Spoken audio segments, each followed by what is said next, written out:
Hey, Ida Lieszkovszky here with Northeast Ohio Media Group. We're covering the trial of Cleveland police officer Michael Brelo. This morning we heard opening statements from both the prosecution and the defense, sort of laying out what we can expect to hear throughout the trial. The prosecution, first of all, humanized Timothy Russell and Melissa Williams, the two victims in the car, argued that they were troubled individuals, that Melissa Williams was just an unwitting victim in the circumstances who didn't deserve to die. Prosecutors also said that they could not identify which bullets came from which police officer's gun, but they were able to identify which casings came from which police officer's gun, thereby sort of showing where each police officer stood. They said Michael Brelo had convenient amnesia, not remembering when he jumped onto the hood of the Malibu that the victims were in.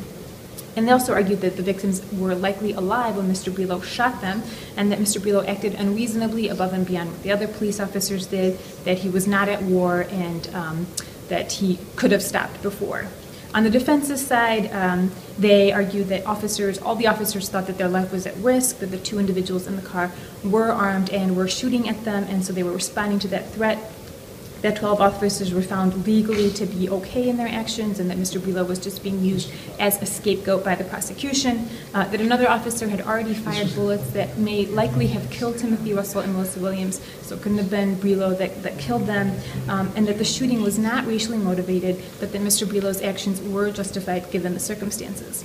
Later this afternoon, we should hear from several of the police officers involved in the shooting and the chase, and from some investigators and some representatives, possibly from the FBI.